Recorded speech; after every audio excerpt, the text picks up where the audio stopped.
Bon, aujourd'hui, ce que j'aimerais, c'est revenir un peu à ce que Avicenne, en se rattachant à Aristote, entend par métaphysique. Donc, la métaphysique, pour lui, comme pour Aristote, il est aristotélicien, et la science de l'étant en tant qu'étant, to on et on. Je le cite, vous aurez les références dans ce que je vous enverrai. Le premier sujet de cette science est l'étant en tant qu'il est étant. Et ce qu'elle étudie, ce sont les propriétés qui accompagnent, consequentia, qui s'en suivent, l'étant en tant qu'étant sans restriction.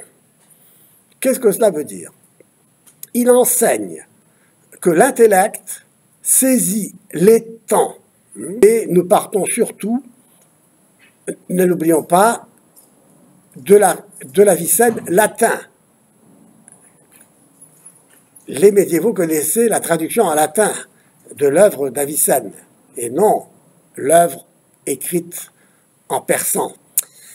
Bon, donc il nous dit ceci, il enseigne donc que l'intellect saisit l'étant comme le premier objet qui s'imprime en lui, dans l'intellect. Le mot imprimer ici est important. Et il dit d'ailleurs, telle une impression originaire, qui se dit en arabe manna et qui est traduit en latin par intentio, l'intention. Cette impression, justement, on voit bien que ici, c'est ce qui est imprimé dans l'intellect, et on peut penser, disons, à la structure a priori de l'entendement de Kant, déjà. Ce qui est imprimé et qui tombe dans l'entendement, mais qui tombe de l'extérieur, dans l'entendement, donc.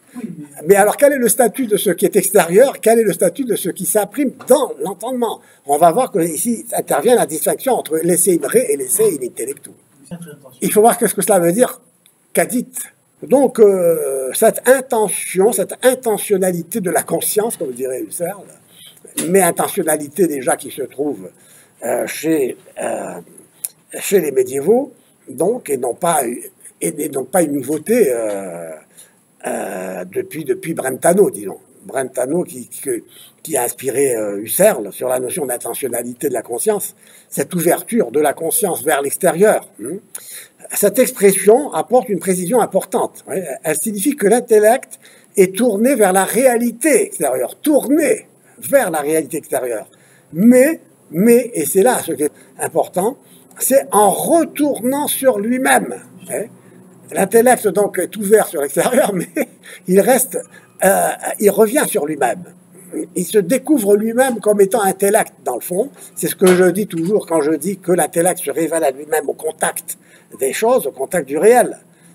L'intellect se révèle à lui-même au contact du réel. Cela veut dire que l'intellect n'a pas l'autonomie propre du nous plotinien qui se révèle à lui-même comme une hypostase, où il se révèle à lui-même comme tout ce qui est, La seule chose qu'il peut intelliger, cet intellect, ce nous, c'est lui-même. Il n'est pas tourné vers l'extérieur. Il n'y a pas d'extérieur pour le nous plotinien, puisque l'extérieur, c'est un au-delà, c'est l'inintelligible, c'est l'au-delà de l'intellect. C'est donc l'inintelligible. Donc l'intellect retombe sur lui-même, pour ainsi dire.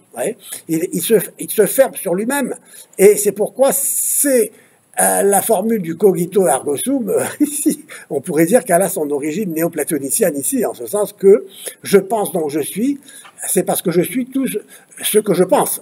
Il n'y a pas d'autre chose que la pensée, que l'intellection de soi, que la découverte de l'intellect comme étant intellection, et intellection de soi, puisqu'il n'y a rien d'autre à intelliger. C'est ça. C'est l'immanentisme absolu, quoi. Donc l'intelligence s'éveille à elle-même comme pure intentionnalité. De toute façon, la conscience pour Husserl est toujours conscience de quelque chose. Mais ce quelque chose, c'est ce quelque chose qui se présente à la conscience. Et donc, il y a toujours une distinction entre le sujet et l'objet, mais cette distinction intervient pour lutter contre Hegel, qui identifie le sujet et l'objet dans un même esprit, dans un même absolu, là, ça. Avec qu'il introduit une différence. Donc Hegel n'a fait que susciter une réaction anti-hegelienne, quoi, après lui, voilà, depuis Kierkegaard. Cela veut dire que les temps, et les temps, donc c'est ce qui est, c'est l'être en général, hein, est le premier connu. Vous voyez,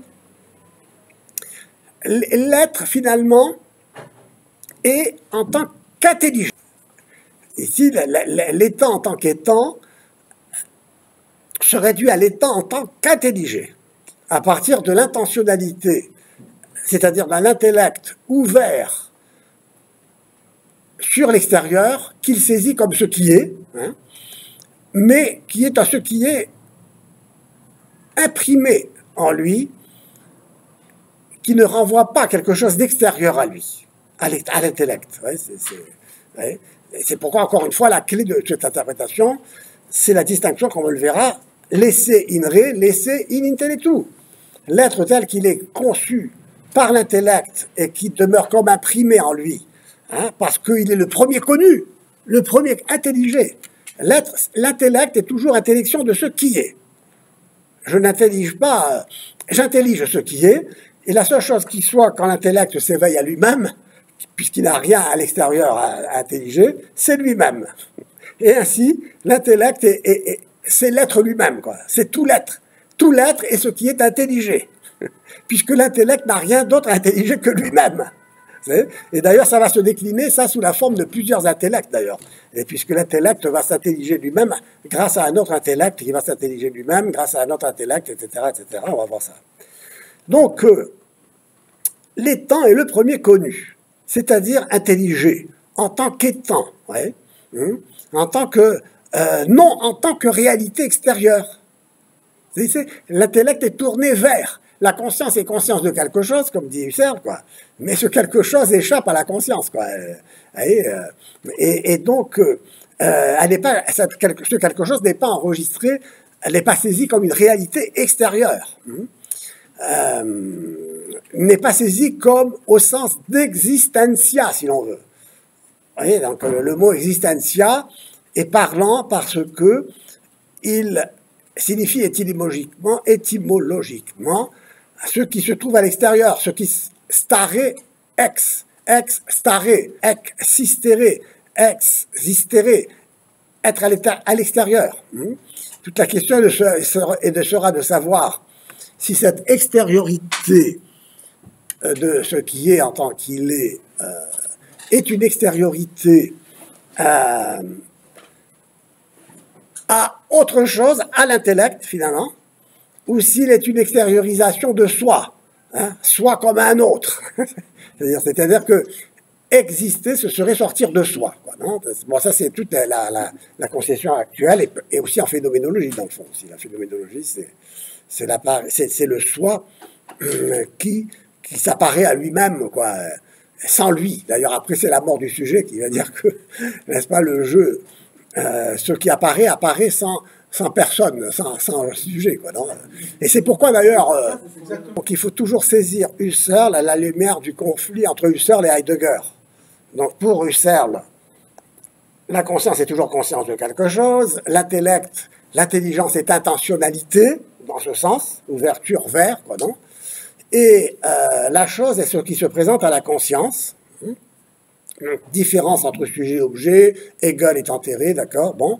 Mais Heidegger arrive là-dessus, et puis il va me dire, moi, ce qui m'intéresse, mon petit vieux, c'est pas tellement la conscience en tant qu'elle est conscience de quelque chose, mais c'est ce quelque chose qui se présente là, sans conscience, sans sujet. C'est ça ce qui est intéressant. Ça se présente là dehors. Ça existe, en dehors de tout sujet, en dehors de toute substance. Ça devient insubstantiel, ça sort de soi.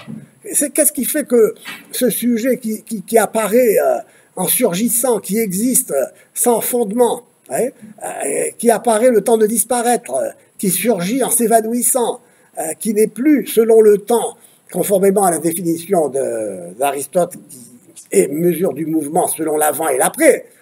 Là, il n'est plus question de mesurer l'être mobile, l'être changeant. Non, ici, c'est ce qui existe, existe dans un instant, voilà, qui fait tout le temps, c'est-à-dire tout l'être, qui consiste à exister, à sortir de soi.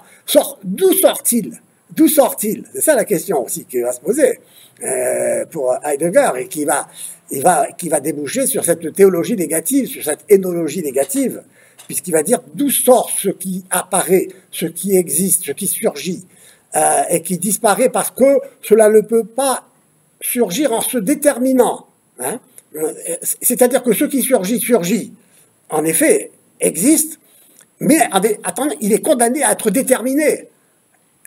Parce que tout ce qui est déterminé par la conscience. Mais justement, je rejette toute conscience déterminante. Hein. Il n'y a rien de déterminant qui pourrait faire que ce Dasein, cet être-là, cet être qui existe, qui apparaît, qui surgit, soit retenu dans une définition, dans une naissance. C'est pourquoi Sartre va dire, non, l'homme est projet. Enfin, projet, ça veut dire exister, existence, quoi. Surgissement arraché à soi, hors de toute présence permanente. Hein. Il n'y a pas de présence permanente, il n'y a pas de substance. Il n'y a qu'un gouffre qui s'ouvre à chaque instant, d'où surgit d'une manière mystérieuse d'ailleurs ce qui surgit. D'où cela surgit-il? Et c'est là que Heidegger s'intéresse à Anaximandre. Parce qu'il va dire au commencement, il y a la peiron, l'indéterminé, l'illimité. D'où ce qui cela surgit en se déterminant, mais justement en sortant de toute indétermination possible. Hein. Or, il n'y a pas d'indétermination possible. C'est pourquoi ce qui surgit sans se déterminer. L'instant même où il surgit, qui est un instant où il allait se déterminer, il ne peut pas se déterminer. Il s'indétermine, si vous voulez, sur le champ, en s'engouffrant dans cet instant qui est comme un abîme qui s'ouvre, et d'où surgit à chaque instant d'ailleurs, dans un instant, hors temps, d'où surgit, n'est-ce pas, ce qui doit disparaître, parce que ce qui apparaît ne peut pas être déterminé par quoi que ce soit. Donc, pourquoi cela ne peut pas être déterminé? Parce qu'on a rejeté l'essence. L'essence, c'est ce qui est déterminant, c'est ce qui renferme ce qui est dans une définition, et ce qui donc met un terme à toute liberté, si vous voulez, du devenir, quoi. L'existence est liberté au sens où elle échappe à toute détermination, à toute définition. Non, ici, l'être existe, en ce sens qu'il surgit de l'indétermination pure, puisqu'il n'y a pas d'essence. Il n'y a pas de détermination possible. Et c'est parce qu'il n'y a pas de détermination possible, ou plutôt parce qu'il y a un rejet de l'essence, et donc de toute détermination, c'est parce qu'il y a donc ce rejet de toute détermination que ce qui surgit est appelé à s'évanouir au moment où cela surgit. Cela disparaît au moment où cela apparaît. Et c'est quoi? Mais vous le savez tous maintenant cela. Ce qui est la source indéterminée de tout ce qui surgit et qui est condamné à l'indétermination, c'est l'un plotinien, c'est l'un, n'est-ce pas, qui est l'indétermination pure et qui rejette tout ce qui pourrait s'ajouter à lui et le déterminer. L'un ne peut pas être déterminé. Toute détermination est une négation, en ce sens. Voyez, et c'est pourquoi cette unité pure et nue se transforme en une sorte d'énergie, de force anéantissante, voyez, en ce sens qu'elle rejette toute détermination possible. Et donc, Heidegger reste avec un Dasein, avec un là, car il ne reste que le là du Dasein. Il le dit dans la lettre sur l'humanisme, et qu'il écrit contre d'ailleurs la mésinterprétation qu'il condamne de Sartre, la mésinterprétation que Sartre fait de son œuvre, l'œuvre de Heidegger, en disant que justement, non, il y a le Dasein, le plus important dans le Dasein, c'est pas le Sein, c'est le Da. Ce n'est pas l'être là, c'est le là, c'est être là. Là, c'est le terme ultime de ce repoussoir qu'est la force indéterminée et indéterminante de ce qui rejette hors d'elle-même tout ce qui pourrait la déterminer, voilà, de telle manière que ce qui apparaît, ce qui surgit là, voilà, est le résultat de cette force expulsante de l'un, de l'indéterminé, de l'illimité. Hein. Et pourquoi on en arrive là?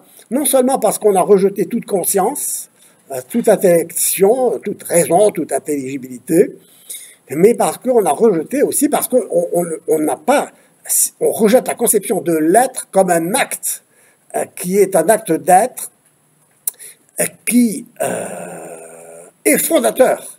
Hein. L'acte d'être est fondateur.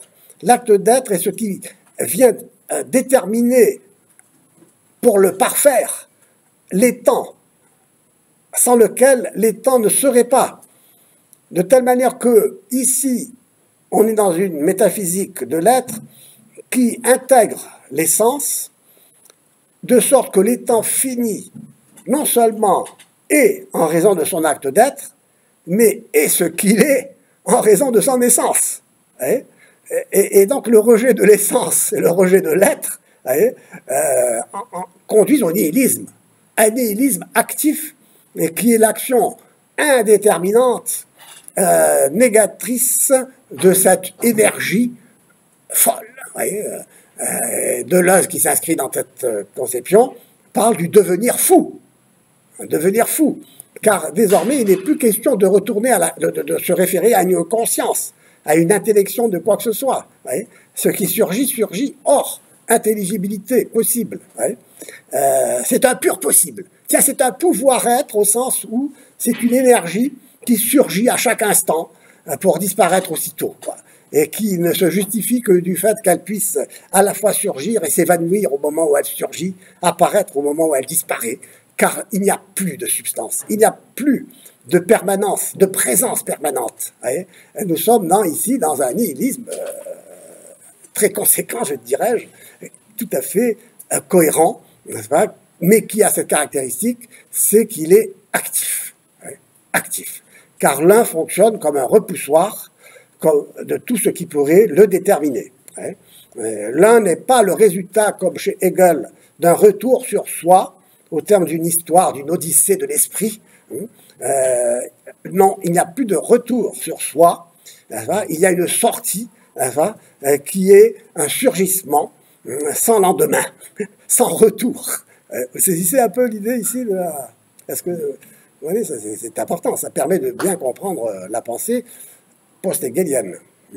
La structure de pensée de l'hegelianisme est plotinienne, en ce sens que pour Plotin, tout commence avec l'indétermination pure de l'un, qui, se saisissant lui-même pour se comprendre et s'intelliger, sort de lui-même, et cette sortie fait surgir l'intellect, le nous, comme une substance. Le nous devient substantiel. Hypostasis, c'est la substantia. C'est la traduction grecque du latin substantia. Subsistance même, plus précisément encore. Donc le nous, ici, chez Plotin, est un surgissement, une hypostase, qui va se poursuivre après comme hypostase de l'âme, du monde, et où il va y avoir une sortie de l'un qui aboutira à la matière, qui sera identifiée au mal, à partir de laquelle il y a un rebond, un retour à l'un, qui fait que l'esprit pur se substantifie, si l'on veut, c'est-à-dire qu'au terme de son retour sur soi, disons, il se constitue, le sujet et l'objet s'identifient, le sujet devient pour lui-même l'objet, quoi. Il y a une identité finale qui est au terme de l'histoire de ce retour de l'esprit sur lui-même. Alors le problème d'ailleurs du plotinisme, comme chez Hegel, tiens, d'où vient ce départ? D'où vient cette détermination qui est une négation au départ? Plotin dit qu'il recourt à une explication mythique quand il parle de ce coup d'audace de l'un, n'est-ce pas? C'est un coup d'audace qui fait que l'un a décidé de s'intelliger, mais il a risqué de se perdre en s'intelligeant. La preuve, c'est qu'en s'intelligeant, il sort de lui-même, puisque pour rester un, il ne peut s'intelliger que de l'extérieur de lui-même, pour ainsi dire, dans le nous. Alors que chez Hegel, on est dans une métaphysique du sujet pensant. C'est que, en effet, on est dans la tradition du cogito avec la modernité. Et toute la question est de savoir comment ce je pense peut se déterminer comme substantiellement. Comment puis-je dire je pense donc je suis? Je suis encore une fois ce que je pense. C'est-à-dire que tout l'être s'épuise dans l'intellection de soi. C'est-à-dire que l'être n'est pas l'être, à vrai dire. L'être, c'est l'intellect, en tant que tout ce qui est, c'est ce qui surgit comme intellection de soi, puisque ce coup d'audace qui a fait que surgit ce nous-là, tiens, de la détermination pure. Dans le fond, c'est ça ce que dit Heidegger. Quand il dit, n'est-ce pas, qu'il rejette le nous, il rejette ce surgissement en dehors de l'un, en disant que justement, ce surgissement doit s'évanouir aussitôt ce qui paraît doit aussitôt disparaître, car ce qui est vital, si on peut dire, c'est l'indéterminé. Il n'y a pas de détermination dans le fond. Voilà. C'est le rejet de toute forme, de toute détermination possible. C'est pourquoi ce qui existe existe comme possible. Il va dire, mais parce que le possible, justement, c'est ce qui peut être déterminé. Ce qui peut être déterminé. Mais justement, ce pouvoir être déterminé s'expose à la force négatrice de l'indéterminé, puisque rien ne peut être déterminé. C'est la logique très serrée de l'affirmation d'une indétermination pure, originaire dans le fond, qui fait que je ne peux pas concevoir quoi que ce soit. D'où le rejet de l'intellect, de la raison, enfin de l'intelligence, du je cogito. Je ne peux rien concevoir sans le déterminer. Or, il n'y a que de la déterminer. Et donc, ce qui se détermine, eh bien, est condamné à être indéterminé, condamné à disparaître, à s'effacer, etc. Donc là, vous voyez, il n'y a plus de retour, en ce sens que tout se fait dans l'instant, quoi. Dans cet instant soudain, l'ex-safeness, la soudaineté de ce qui surgit, dans cette unité pure et nue, et qui surgit de manière inexpliquée, et qui fait que je suis dans ce point vraiment précis, du surgissement. Le là, ce qui est le plus important dans le Dasein, ce n'est pas l'être, c'est être là, c'est le là. C'est se situer là comme au terme d'une force expulsive, n'est-ce pas, qui fait que je n'ai plus rien à devenir. Je n'ai plus à devenir. Tout se résume dans ce là, dans cet ici, qui est un maintenant, un instant, mais qui n'est pas un moment du temps, selon le mouvement défini selon l'avant et l'après, comme chez Heidegger. Ici, c'est très serré, quoi. C'est très serré, c'est très intéressant parce qu'on voit la force du nihilisme. C'est-à-dire que ce qui surgit, n'est-ce pas, est de trop pour l'éternité, selon l'expression même de Sartre. Et donc, on est obligé, quand on renonce à l'acte d'être en tant qu'être, si on est obligé de rejeter l'être en tant que intelligé uniquement. L'être, donc, en tant qu'intelligé, ne satisfait pas l'exigence, pour ainsi dire, de la pensée qui se révèle être nihiliste, puisqu'elle est pensée de rien. Pensée de rien. Il n'y a pas de sujet pour penser. Il n'y aura que finalement des mots pour dire ce rien, et qui sont des mots dans un langage de signes, qui surgissent aussi de manière finalement encore plus mystérieuse que ce que toute la raison qu'on rejette pourrait expliquer, quoi. Vous voyez, enfin, tout cela, c'est un peu c'est pourquoi donc l'opposition d'une métaphysique de l'un, d'une métaphysique de l'être à une métaphysique de l'un résout pas mal de problèmes, puisque l'être, alors, prend une importance décisive, puisque quand je parle de l'être, je ne parle pas de rien. Je ne parle pas de ce qui est réduit à ce dont je parle. Je ne parle pas de ce qui est réduit à un mot. Je ne pense pas de ce qui se réduit à ce que je pense. L'être et dans une consistance, une substance qui, disons, échappe à toute conceptualisation, mais qui lui-même se définit comme ce dont l'essence est d'être. Et c'est ce que je disais au départ, quand Thomas d'Aquin distingue l'être fini, déterminé, et l'être dont l'essence est d'être. Donc il y a une distinction entre l'étant fini, déterminé par une essence, qui fait que tout étant déterminé est nécessairement fini, puisque déterminé, mais dont l'existence se justifie, elle ne s'épuise pas à être là, pour disparaître aussitôt, mais dont l'existence se justifie parce qu'elle se fonde sur un acte d'être, qu'il y a dans les temps ce qu'il y a en lui de plus profond. Et donc, il n'y a pas, donc, au fond de l'étang, un abîme sans fond, un gouffre. Le fond de l'étang n'est pas sans fond. Il y a un fond sur lequel il peut reposer, se présenter. C'est son acte d'être.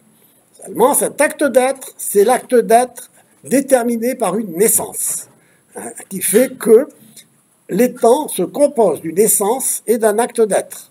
Il ne se réduit pas à l'essence, à un pur concept, il ne se réduit pas à l'acte d'être, qui n'est pas sans être déterminé par une essence, mais cet étant déterminé par une essence et fondé sur un acte d'être qui est propre, se distingue d'un acte d'être dont l'essence est d'être, et donc pour lequel il n'y a pas de distinction entre l'être et l'essence. Il y a donc une distinction dans les temps finis entre l'être et l'essence, qu'il n'y a pas dans l'être infini, si vous voulez, parfait, dont l'acte d'être est toute l'essence, enfin, c'est-à-dire dont l'essence est d'être. L'essence est d'être. Bon, cette essence ne vient pas donc déterminer cet acte d'être pur, puisque cette essence, puisqu'on ne peut pas dire de l'être, ajouter quoi que ce soit à l'être. L'être est déjà.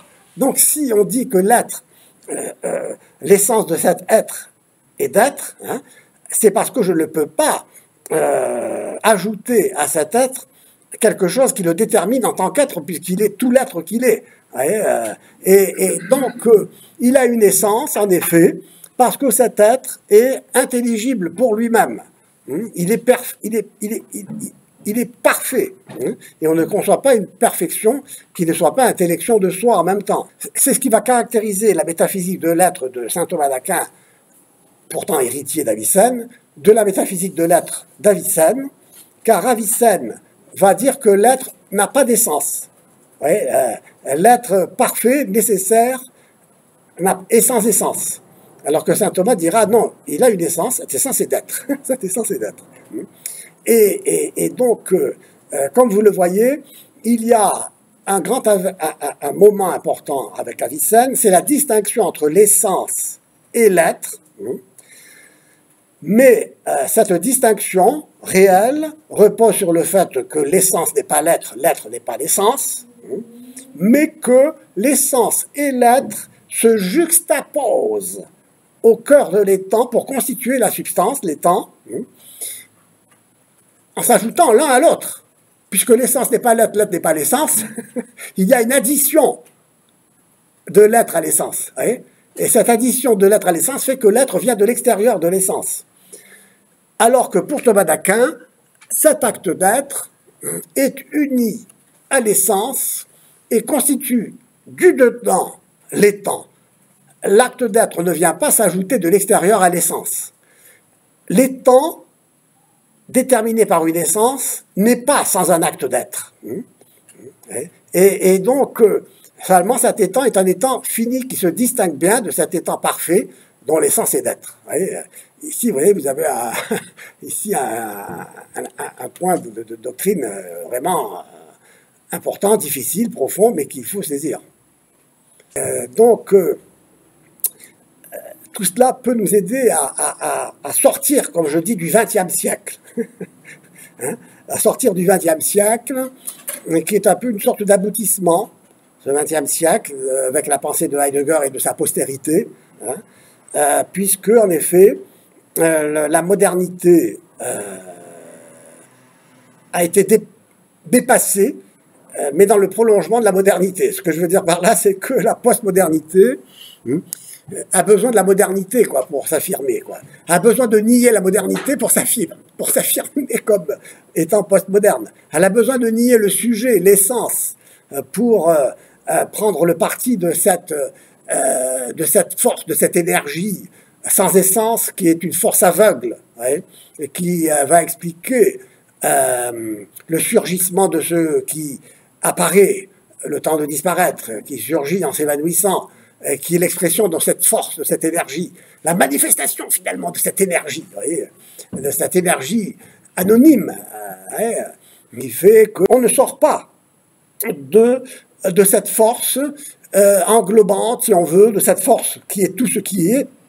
Et plutôt de cette force, on ne sort pas de cette énergie, de cette force. Il n'y a pas de transcendance en ce sens-là. Oui. Si on peut parler de transcendance, il faudrait parler de transdescendance, c'est-à-dire de cette énergie qui en sortant de soi, pour ainsi dire, se diminue sous forme de multiplicité, d'une multiplicité où l'énergie se distribue inégalement, si on peut dire, selon la vitesse à laquelle les étangs qui apparaissent se séparent les uns des autres, ou s'éloignent plus ou moins les uns des autres, et surtout de cette énergie originaire. Vous voyez, de telle manière que le monde multiple est toujours comme cette unité substantielle de Spinoza, à laquelle est attaché Deleuze, qui se transforme, cette substance spinosienne, spinoziste, cette substance en énergie qui se module, qui se module avec ses modes et ses affects, et qui n'est pas une substance statique, mais dynamique, telle une énergie, quoi, qui se diffuse comme un flux, n'est-ce pas, qui est symbolisé par le rhizome, n'est-ce pas, le rhizome qui se répand dans tous les sens, sans enracinement dans la terre et sans pousser vers le ciel, qui se répand sur un plan d'immanence, sans transcendance, donc. Une transdescendance au sens où, disons, c'est un flux qui se répand à la surface lisse, des choses, comme il dit, et selon différents plans, 1000 plateaux, selon différents plans qui s'organisent, on peut dire, en fonction de la vitesse à laquelle se répand ce flux ou s'étend ses racines, n'est-ce pas, sans racines, quoi. Enfin, bref, c'est un flux, tout est flux, tout est flux. Devenir fou, devenir fou. Donc c'est très intéressant, cette philosophie de la multiplicité, parce que précisément, elle remet en question l'unité hegelienne, enfin l'identité hegelienne du sujet, de l'objet, enfin d'une substance unique, statique. Bon, fait tout cela, il faut bien apporter des nuances, mais enfin, j'aimerais que vous saisissiez surtout cette logique du nihilisme actif, d'un repoussoir, de cette force expulsante, de toute forme de détermination possible. Il ne peut pas y avoir de détermination. C'est pourquoi l'homme est un être pour la mort, quoi. La mort, ce n'est pas un événement biologique. La mort, c'est l'indétermination. C'est sortir de toute limite. Et c'est donc... c'est ça, sortir de toute limite, de toute détermination. Et la mort, c'est l'indétermination pure, totale, quoi. C'est intéressant.